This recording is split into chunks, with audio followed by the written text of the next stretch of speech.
Hi, and welcome to another edition of Inside Batman Beyond. I'm Jason Hillhouse. I am here tonight with Bruce Timm, producer, Alan Burnett, producer, Glenn Murakami, producer, Paul Dini, producer. Glenn Murakami was a producer on this show, your first producing gig. King of the world, Murakami is. We're here to talk about season 2, bigger order this time than the first 13. We kind of set everything up. You created the world and everything in the first 13. And now... They just said make some more till we tell you to stop. Just keep making them. Yeah. Which means that everybody apparently was happy with the first 13. It was an immediate hit, and a lot of people who had been skeptical about the show were surprised by how good the show was. Sometimes I ask myself, is Batman just a suit or is he the man inside? Time to find out. The show was a hit, and they wanted more.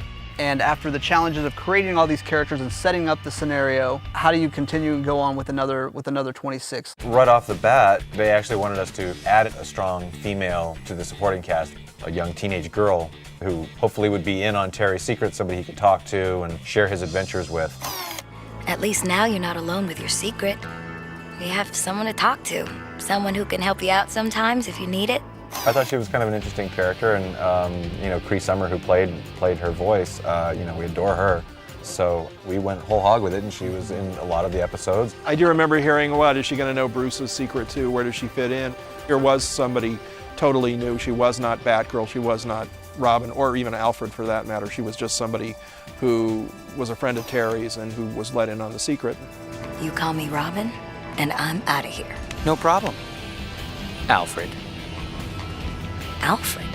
I thought Max would kind of represent the future or things that Bruce didn't know more, and that's how she would be a stronger ally to Terry. A little more hip to the times and stuff like that. Yeah, but Bruce would still school them in the end. It's like, I've been around longer, I have more experience, so this is what, that's what I thought. You should have said that then. I did. And had you gotten into the pit, I was the new guy. We disappointed you all the time, Glenn. It sounds like every time we talk about this. Glenn comes with a big disappointment. Right See, what's interesting is we'll talk about certain ideas, and then we end up not doing them, and I never know why. I didn't spend that much time on your side of the building, well, that's so I would why. always. But see, I wasn't included in on those. This is what the network wants. You were the new guy, should. the new producer. Yeah, you didn't I was. Get shut up. I did. I think start a lot of trouble because I didn't know those things. So, sorry. And sometimes you want to see those ideas executed, you got to get in the story meetings with the writers and stuff. So I didn't get in the pit. Yeah. You didn't get in the pit. So you learned your lesson though, didn't you? Now you just run the show. I would. I'm not listening to anybody here. Yeah, but that would happen every once in a while. We'd have a great, design or an idea, and then we start, working out the story, and then the story takes a, it left goes a turn different way. someplace. Sure. I've seen it all. Demons, witch boys, immortals, zombies. But this thing, I don't know, it just feels so high school. This was the season where we were also, because we brought in this girl character, they wanted us to move to the high school. They wanted less high school stories. Yes, less corporate stories, more high school We stories. were fine with that too, because we were actually tired of the whole corporate thing. Yeah, we felt we'd done the powers thing enough. And Terry was a teenager, and we kept saying, the early stories felt just kind of like regular Batman stories. Mm-hmm. They didn't seem specifically Terry stories, and Corporate. it's like Terry was a completely different kind of character than Bruce Wayne was. Like Glenn said, you don't want to do too many corporate stories, you don't want to do too many villain, rumbles, but, every once in a while you throw in something like the Egg Baby story or something, We like the Egg Baby that story. was a good story. That's fun, but that also... But even that's got supervillains in it. I mean, they're not supervillains, but they're villains. Yeah. You have to have You always have to have great villains. opponent, yeah. Well, see, that's the tricky thing. But by setting the stories more in the high school, we thought that if the gym teacher is a supervillain and the school psychologist is a supervillain, and suddenly everybody, the entire staff is a supervillain. The kids are They're all supervillains. It's like it really starts straining credibility. Change schools, man. So we were a little bit district. leery of that, and we did have a bunch of stories like that where a lot of the teachers turned into supervillains, and it's like, okay, so it was tricky. And we also, the other thing is we could just center a story around a kid. Which we did that too. Which we did, not like necessarily. the good kid who turns out to be leader of the Joker's gang, something like or something that. like Right. that. Yeah. Right. So, Or the Willy Joker. Watt character who, Yeah. So, Joker with a Z, Yes. yeah. hipping it up. Jokers. Jokers. It's fresh, baby. Keeping it real.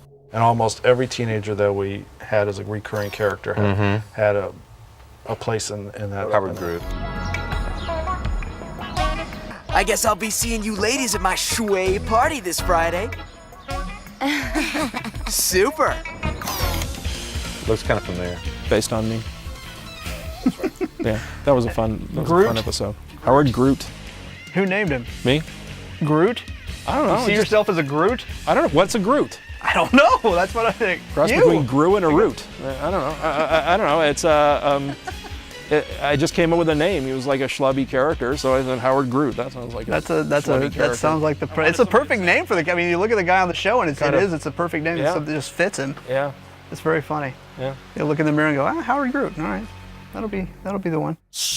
Terry, today was beach day, remember? Where were you? Oh, just out saving the world, Ma. Season 1, you have to establish kind of the foundation, what it's going to be. And season 2 seems to be where you were spreading your wings a little bit. Specific episodes that stand out. Earth Mover. There it was, Earth Mover. Yeah. So we have a difference of opinion on this. All right.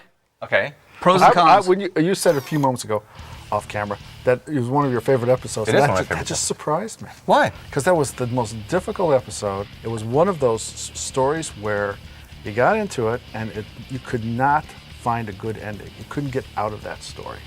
It was really a horror story all the way to the end.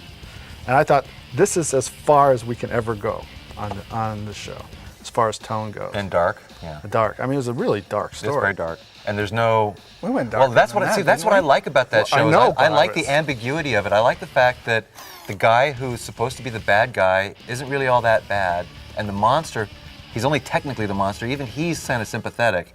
I like the fact that there's no clear-cut good guys and bad guys in that story. That's what I really like. It would have been really typical to make the guy who talked the dad down into the hole, to paint him just as a complete bad guy. Right. But he made a mistake and his friend got killed, but he's trying to do the right thing by raising the daughter and everything, and he's doing it really out of a sense of guilt and duty. And to me, that kind of redeems him as a character. So you're kind of like, it's hard to hate that guy. You kind of sympathize with him. You want to kill me? Go ahead. I've got a lot to answer for, but for God's sakes, let Jackie go. She stays, and you die. There's a father who's trapped in the ground, like a living corpse, and there's no way to free him. And there was just no way to get out of that. That's cool. Well, it's cool. It is cool. It's way cool. Yeah. It was pretty horrific. It's all-time horror comics. Maybe once in a while we can do one of those, but Well, no, we didn't make a habit of it. But that to me was. Will you say that's as dark as it went? No. Yeah. No. Yes, that's no. We got darker than that. No. We got way darker than that. Yeah. Out of the Past is a way sicker story Pitch than Black. No, but it has a happy ending. Oh, everybody blows up. Everybody dies. The other story had no happy ending. Well, There that's was true. no- Well, that's true. It's there was- bleak. Well, maybe we should have just killed the guy at the end. We did kill him. It was dead. No, that's right. Oh, yeah.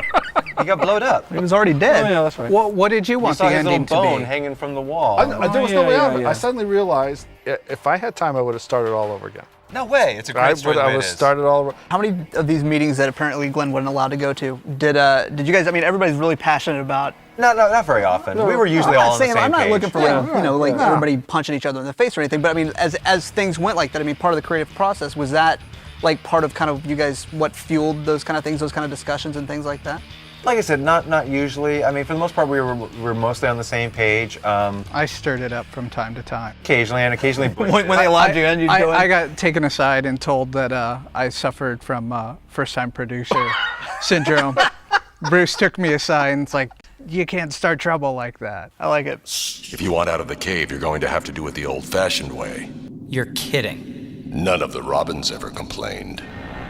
A lot of stuff changed, between conceptual stage and the script phase, and some of that was due to the writing, and some of that was due to, when you get into the heart of it, you realize the story's taking a different turn, and you may not like where it's going.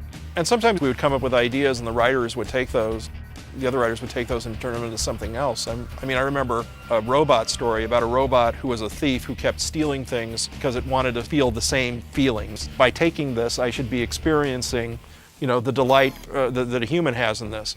And I really liked that idea, but I just, couldn't do anything with it at the time, so I gave it to Bob Goodman, and he looked at it and he goes, I can't make anything out of this. So he changed it and worked it around. That eventually came to the Zeta episode and then the Zeta series. And when I read his idea, I was going like, well, this isn't what I had in mind, but if it works, then, You got a 2-season series out of it. Yeah, so what did I know? There you go. She swore that it wasn't what it looked like.